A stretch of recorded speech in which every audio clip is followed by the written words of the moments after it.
I'm Sonia. I'm Kate. And I'm Ebong. And today we're dishing with you from Kellari, located at 1700 K Street Northwest.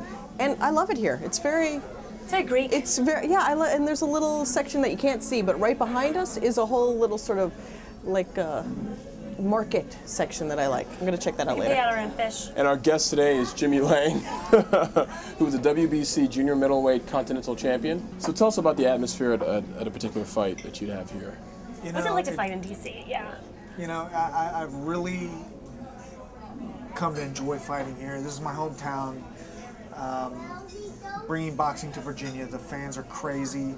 You know, we get 5,000–6,000 people out. We're going at the Patriot Center is where we've gone. We've kind of graduated to a bigger venue, and it's just very electrifying. Have you fought here in this area before? I've fought probably 10–15 times in the area. Convention Center of the Armory, Constitution Hall.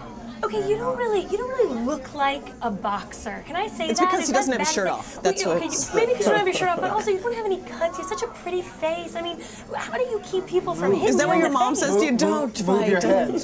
You try not to get hit. That's why Ali was so pretty, because he moved. You know. So do you have a signature move? So you're saying I'm pretty? Yeah, I think you're pretty. Ooh, well, I feel a spark here. I'm just saying. I'll talk to you after the.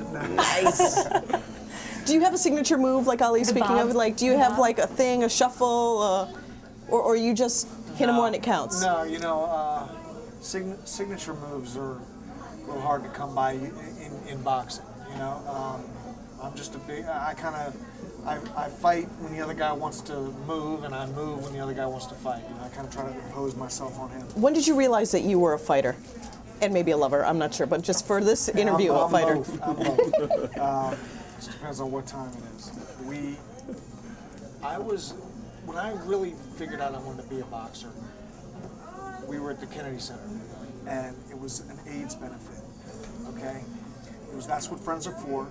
It had Elton John, Gladys Knight, Dionne Warwick, Stevie Wonder. One boxer. Okay. Sugar Ray Leonard. Oh, okay. And the way they fly, there was tons of stars there, okay? And the way they flocked to Sugar Ray Leonard. Sugar Ray Leonard was an award presenter or something like that. And then they all came on at the end to sing That's What Friends Are For. And they all flocked towards him. It was almost like all these superstars were celebrities. I mean, were little kids going after this fighter. I said, I want to be treated like that. You know? And how old were you when that happened? I was probably 8, something like that. And when did you get into the ring to start training? I was about 9 or 10. So really soon after. So you're preparing for this big fight you were telling us about at the Patriot Center coming up on March 6th, and she said, when do you get into the ring? But you don't prepare here in DC. You go away for that. Why don't you prepare in DC? Because that's where my team is. You know, I have trainers that I think for me are the best in the world. You know, they fit. It has to be chemistry. And you can't bring them here. You can't bring the best trainers in the world. No, you don't want to be around here. You know, DC really, I mean, as you know, is so great, and that there's so many distractions. You know, you can't have the kids and the wife, and not that I'm married.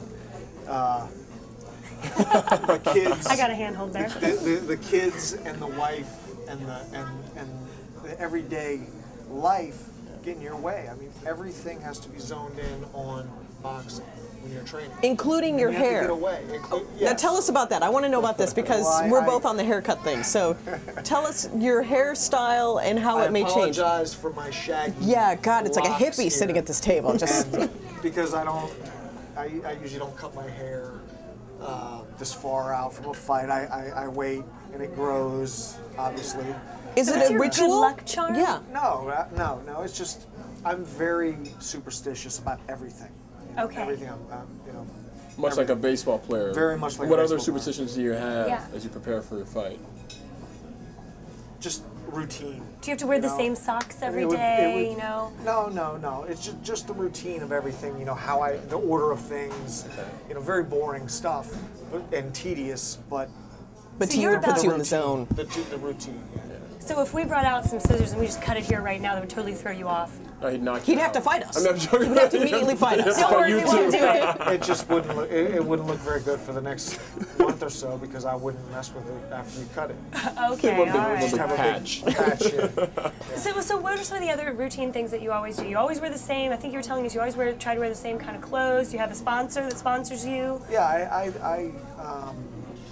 I wear the same brand of robe. I have a different robe every fight with a different message on it that I never see until I put it on. Who makes up these messages? My father makes it. nice. Is he part of your team? No, it's not a message like, "Hey, do good." It's a message, like World peace. a very close friend of mine passed away on my last fight, and I had a tribute to him. Things like okay. that.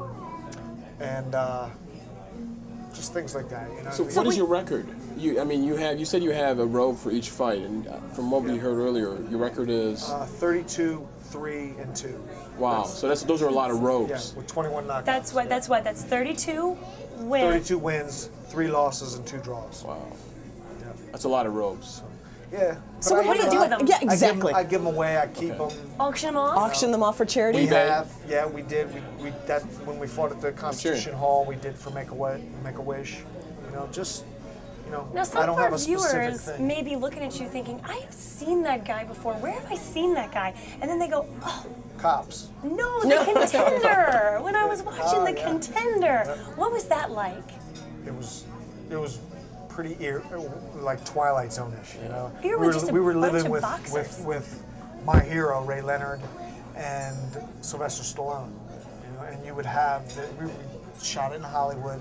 You would have celebrities come in and you talk to them. We were the celebrities, you know. They'd come in to see us, and I was standing there after a fight one time, and I get a tap on my shoulder, and it's Mel Gibson. He says, "Hey, Jackie says you got twins." So I have twins too. He says, "Sign this to him." So I'm like, "Oh, okay, Wow. you know, well, while you're at it, will you sign this Yeah, to me?" right. You know? We just almost just crazy stuff, you know. Yeah. Well, what It did you was- it was think a about the lot outcome of fun. that show? A lot of fun. I think it was great. You know, it was not realistic. It was a reality show that was not realistic, but you know, I wouldn't trade it. Would you say that it elevated, it helped contribute Absolutely, to boxing and absolutely. elevating the status It of helped boxing. suffering? It really helped me. I mean, I won fan favorite. I went from fighting in smaller arenas to bigger arenas. It was a big shot in the arm for me. Which increases your purse, which leads to other opportunities. Absolutely. Well, we're looking forward to the event at the Patriot So Center you on guys March better, 6th. You guys better be there. We're going to come, we're going to cheer for you. And I have, just lastly, right before we finish, I got to ask, I've always wanted to ask a boxer this. Are you a boxer or a brief man? Does it? I thought you were going to ask me the worst question in the world, which is, does it hurt to get hit? Oh, well, that's, Well, that's sort of like a duh, right? I'm Is a that- yeah, Yes, it does. It is. Depending on what mood I am, I mean, I'll that's how sarcastic I'll be. well, you can just, you can leave them I'm wondering a and you can briefs. tell us I'm a later. briefs man. Oh. The boxer is a briefs man. Thanks for watching this episode of The District Dish. Tell us what you think about this and all of the other topics that we talk about, and make sure to suggest your own friends or family or people that you think we should have here on The Dish as our Facebook fan at The District Dish. Come back next time.